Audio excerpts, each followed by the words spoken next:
Olá pessoal, dando continuidade às nossas aulas de probabilidade, estamos agora na aula número 20. Faremos agora duas aulas para a gente encerrar a parte teórica de probabilidade. Nessa aula 20, lei binomial de probabilidade ou probabilidade binomial. E na próxima aula 21, a gente encerra a parte teórica, faremos dois exercícios sobre esse tema, ok? Nós vamos definir e apresentar algumas características da lei binomial de probabilidade, faremos um exercício utilizando o raciocínio lógico e ao final vamos associar aí a fórmula geral para fazer sentido com o raciocínio lógico, a gente vai resolver essa questão. Tranquilo? Muito bem. Lei binomial de probabilidade.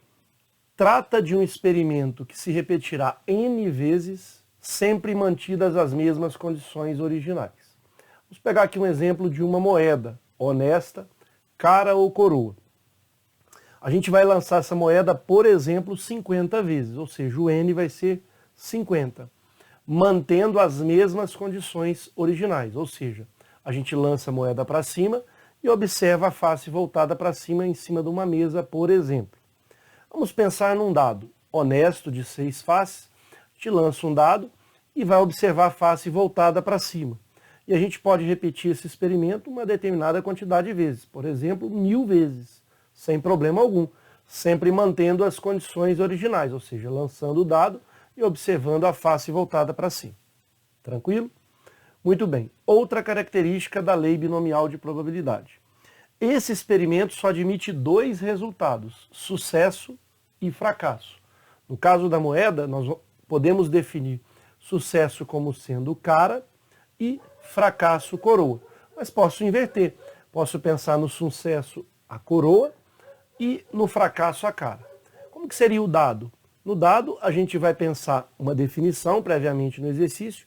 Para sair o número 1, a gente vai definir como sendo o sucesso. E para sair o número 2, 3, 4, 5 ou 6, a gente vai definir como sendo o fracasso. Podemos inverter também. Outro exemplo, para sair número par, a gente define como sendo sucesso. Para sair número ímpar, no dado de 6 faces, fracasso, ok? Outra característica, tais resultados, sucesso e fracasso, são mutuamente excludentes, ou seja, se um determinado evento ocorrer, o outro não pode ocorrer. No caso da cara e coroa, saiu cara, ou seja, não pode sair coroa. Saiu o número 3, ou seja, não saiu o número 1, que era aquele evento que a gente estava definindo como sendo sucesso. A cada repetição do experimento, as probabilidades de sucesso, nós vamos definir como sendo P, e de fracasso, podemos até pensar em outra letra, Q. Mas como são eventos mutuamente excludentes e, na verdade, são eventos complementares, nós podemos pensar que o fracasso é 1 menos P, já que só existem esses dois tipos de situação, sucesso ou fracasso. E se mantêm constantes, ou seja, as probabilidades vão se manter constantes. Se eu, por exemplo, lanço um dado e quero que saia o número 1, qual é a probabilidade de sair o número 1? Dado honesto, 1/6. Se eu lançar novamente, essa probabilidade vai se manter, 1/6. E assim que eu for jogando esse dado, essa probabilidade sempre será mantida, sempre 1/6. E a do fracasso, por exemplo, sair de 2 a 6, 5/6. Porque são 5 casos favoráveis dividido por 6 casos possíveis, 5/6. Então sair de 2 a 6, quantas vezes eu for lançar, por exemplo, N vezes, sempre vai ser, a probabilidade sempre vai ser mantida e vai ser sempre 1 menos P. Se aqui o P é 1/6, o fracasso então vai ser 1 menos 1/6, que equivale a 5/6. Tranquilo? Então vamos pensar no exercício para fixar essas nossas ideias das características da lei binomial de probabilidade, ou probabilidade binomial. Uma avaliação é composta de 5 questões objetivas, ou seja, múltipla escolha. Cada uma com 4 opções de resposta, por exemplo, A, B, C e D, sendo apenas uma delas correta. A gente está acostumado a fazer aí nas questões. A princípio, o Enem são 5 opções, mas existem vestibulares que são de 4 opções. Maria Luísa responde as 5 questões ao acaso, ou seja, ela vai chutar essas 5 questões. Determine a probabilidade de ela acertar, letra A, somente as duas primeiras questões, letra B, somente as três últimas, e letra C, duas questões quaisquer, podendo ser a primeira com a segunda, ou primeira com a terceira, enfim. Sugiro que você pause o vídeo e tente solucionar essa questão, de A até C. E na sequência faz a comparação com a solução que eu apresento agora. Temos aqui a situação ilustrativa, né, da avaliação, questão 1 com as 4 opções, questão 2, 3, 4 e 5. Muito bem. A letra A é a probabilidade dela acertar somente as duas primeiras. Então, ela vai chutar a primeira questão e vai acertar. Ela vai também acertar a segunda. Independente do que ela vai marcar, ela vai acertar. Suponhamos que ela marcou a letra B e o gabarito é a letra B. Mas ela pode também ter marcado letra D e o gabarito ser letra B de bola. Mas aqui eu quero que ela tenha acerto nas duas primeiras questões.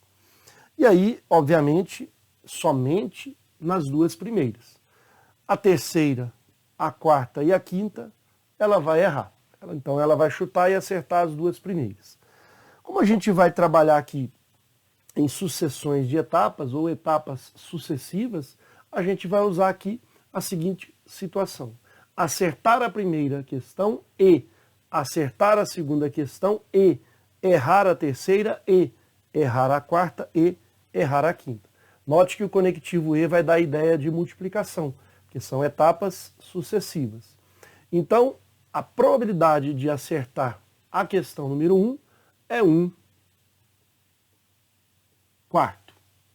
A probabilidade I, então, vezes I acertar a segunda, também 1 quarto.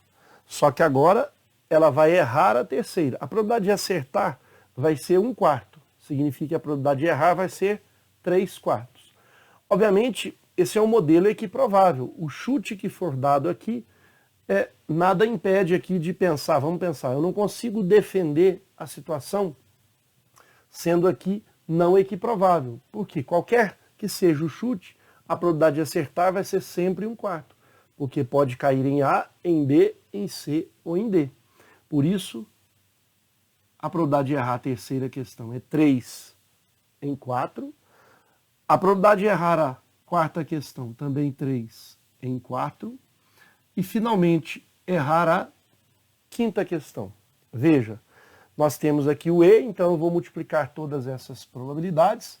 E aqui nós temos 3 vezes 3 vezes 3, ou seja, 3 a terceira, dividido por 1, 2, 3, 4, 5. 4 elevado a quinta. Nós podemos também fatorar aqui o número 4, sendo 2 ao quadrado, fica 2 ao quadrado elevado à quinta, vai ficar 2 elevado à décima. Mas a gente pode também usar aqui a simples conta que a gente tem. 3 elevado à terceira é 3 vezes 3, 2 vezes. Vamos tomar muito cuidado com essa fala. Na verdade, eu tenho 3 fatores iguais a 3. São 3 fatores de fato, mas o 3 é multiplicado por 3 2 vezes, sempre uma potência a menos. Aqui a multiplicação é a primeira, multiplico uma vez por 3, 9. E a segunda vezes 3, 27. Só uma curiosidade na fala, nós não vamos errar essa conta. Mas é 3 multiplicado por 3 2 vezes.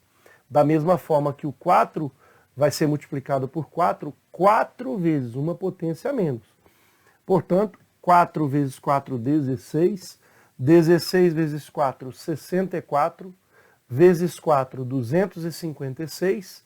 Vezes 4, 1024. Então, nós temos essas duas respostas. Uma delas podendo estar de forma direta o próprio número aqui.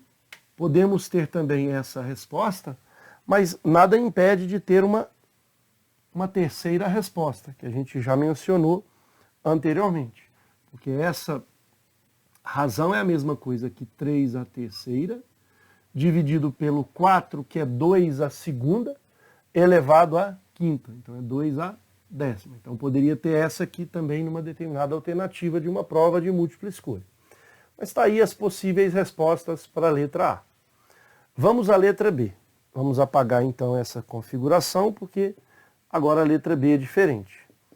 A probabilidade de Maria Luísa acertar somente as 3 últimas significa, portanto, que ela vai errar a primeira, ela vai errar a segunda, mas ela vai acertar as 3 últimas.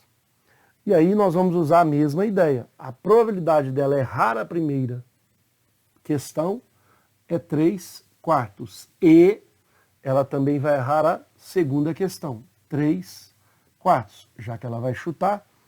Vezes agora a probabilidade dela acertar a terceira questão é 1/4. Depois a probabilidade de acertar a quarta questão também 1/4. Finalmente, a probabilidade de acertar a última questão, as 3 últimas, está aí. Então fica 3 elevado ao quadrado, dividido por 4 vezes 4, a gente já tem aquela conta lá. É 4 elevado à quinta.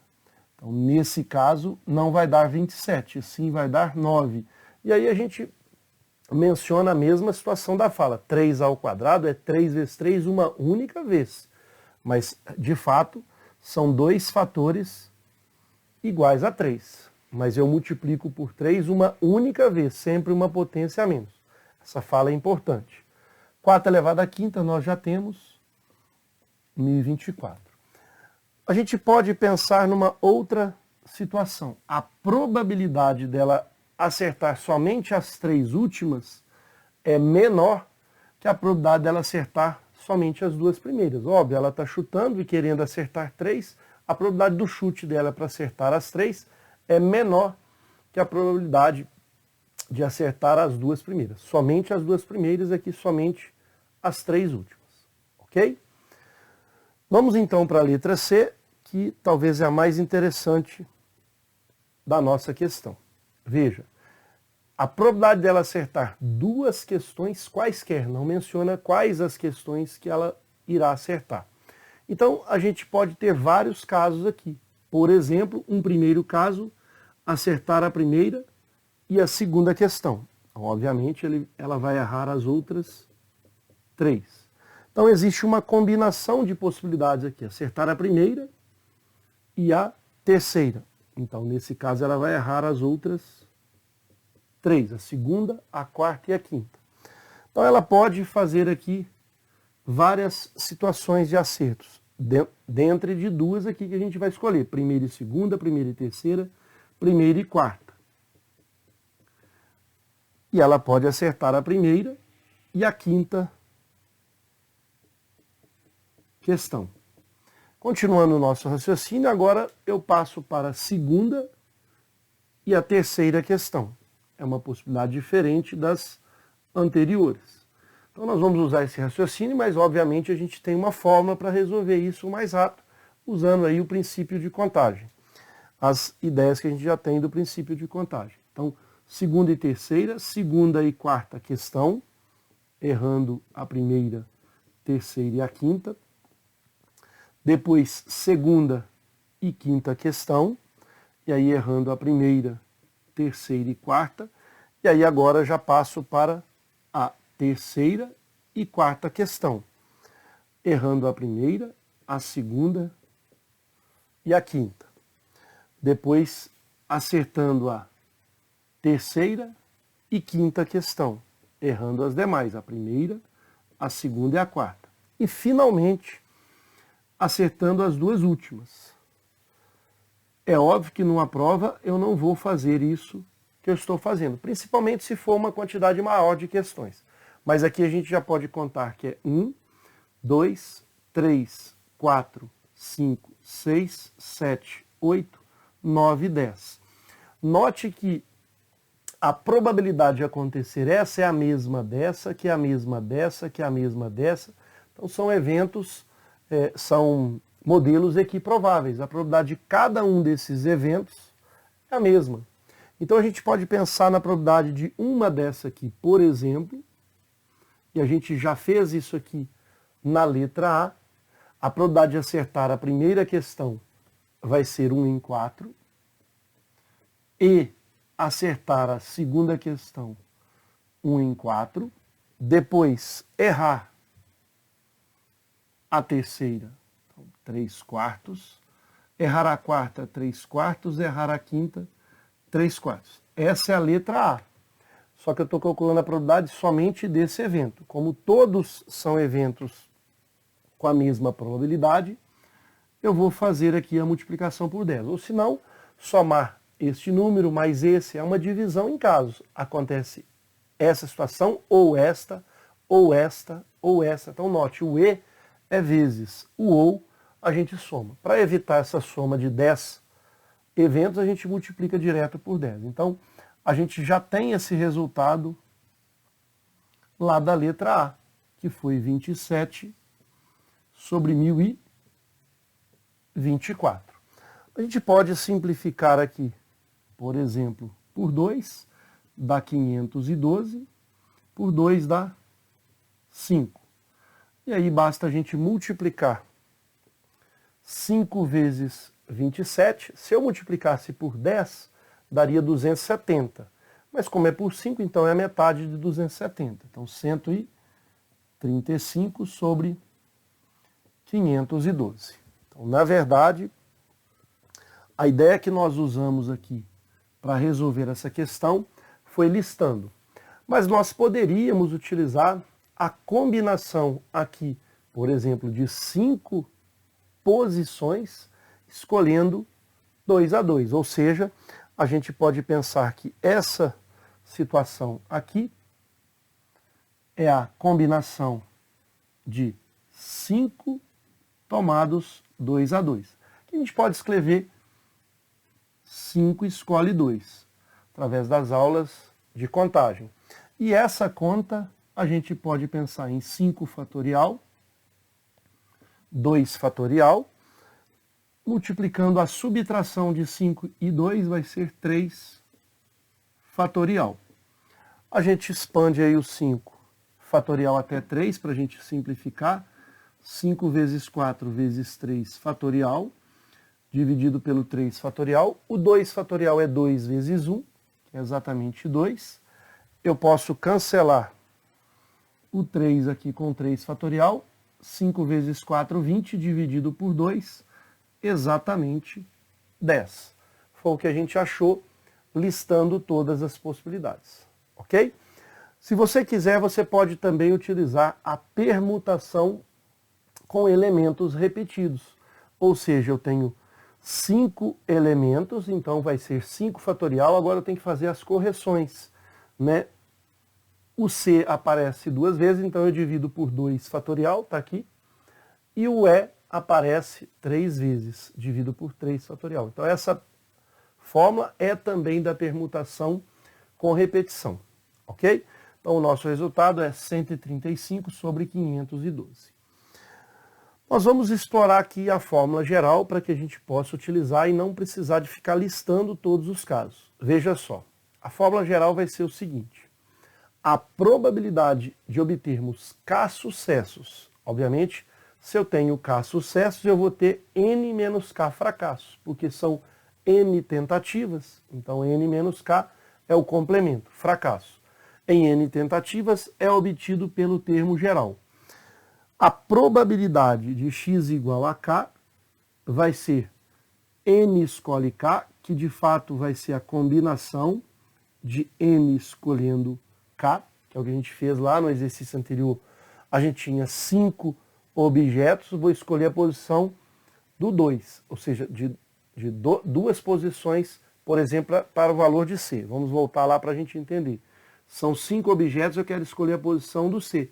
Poderia também, dos 5 objetos, escolher a posição dos S, ou seja, seria 5 escolhe 3. O resultado é exatamente o mesmo, porque 5 escolhe 3 vai ser 5 fatorial, 3 fatorial e a subtração vai dar 2, ou seja, vai só trocar aqui. Então a ideia da fórmula geral vai ser a combinação de N escolhe K, a probabilidade do sucesso elevado a K, significa que eu vou ter quantos sucessos? No caso ali são 2 questões certas, então vai ser 2. E a probabilidade do fracasso é o contrário, desculpa, é o complemento. Se aqui é, por exemplo, 1/10, aqui vai ser 9/10. Se aqui é, no caso do exercício, 1/4, aqui vai ser 3/4, elevado ao que vai subtrair. Ou seja, são 2 sucessos e vão ser 3 fracassos.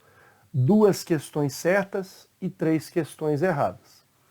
Em que P é a probabilidade de sucesso e 1 menos P é a probabilidade de fracasso. Então vamos utilizar essa mesma expressão para fazer o exercício anterior. Nós temos aqui então, vamos abrir uma tela em branco, nós temos que existem 5 questões.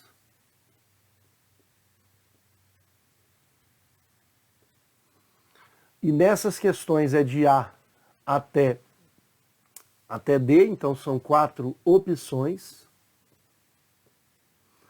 Então nós vamos ter que a probabilidade do X vai ser igual a K. Qual vai ser o nosso sucesso? O nosso sucesso, que é a probabilidade de P, que a gente vai chamar de sucesso, vai ser acertar a questão. Então essa probabilidade vai ser 1/4. Obviamente a probabilidade do fracasso, 1 menos P. Então, fracasso vai ser 3/4. O valor de K, X igual a K, o valor de K vai ser a quantidade de sucessos. São 2 sucessos que eu quero acertar, 2 questões quaisquer. Significa que N menos K vai ser o que está faltando, são 3. Então, nesse caso, a gente pode usar o X sendo igual a K, vamos explorar aqui a fórmula novamente, N escolhe K, vezes a probabilidade de sucesso elevado a K, vezes a probabilidade do fracasso, que é o complemento, 1 menos P, elevado a N menos K. Então a gente pode até pensar em não decorar essa expressão. Eu quero que o K é 2, eu quero 2 sucessos, ou seja, acertar 2 questões.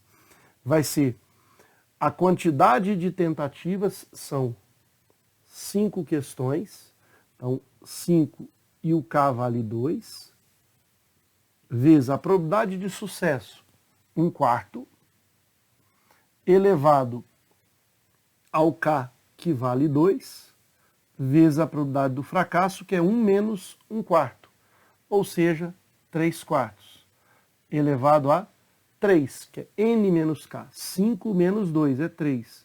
Detalhe, sempre que eu somar sucesso 2, fracasso 3, essa soma sempre vai dar o total, que é o N. E aí está a nossa fórmula, que também vai dar o mesmo resultado anteriormente.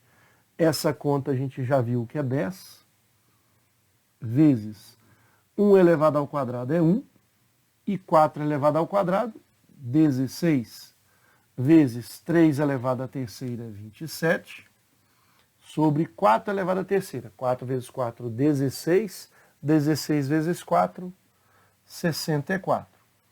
Então, vamos tentar aqui finalizar esse valor total aqui. Nós podemos simplificar. Por exemplo, o 10 aqui por 2 é 5 e aqui 8. Então, a mesma conta aparece aqui. 5 vezes 27, se fosse vezes 10 era 270, mas vai dar 135. E 8 vezes 64 vai dar os 512 que a gente achou anteriormente. Conferindo, 8 vezes 4, 32, vai 3. 6 vezes 8, 48. 48, 49, 50, 51. Note que o resultado é o mesmo usando a fórmula. Ok? Então vamos guardar essa relação, onde a probabilidade de x igual a k vai ser n escolhe k, que é a fórmula da combinação de n objetos tomados kk. A probabilidade de sucesso elevada a k, vezes a probabilidade do fracasso, que é o complemento, 1 menos p, elevado ao que vai ser subtraído aqui, n menos k. Porque se eu somar n menos k mais k, vai dar o n. Essa vai ser a nossa ideia. Tranquilo? Então, com isso, a gente encerra essa nossa primeira aula da lei binomial de probabilidade. No nosso próximo encontro, a nossa última aula teórica de probabilidade, faremos 2 exercícios para fixar esse conteúdo. Espero então ter contribuído. Um forte abraço a todos, fiquem com Deus e ótimos estudos.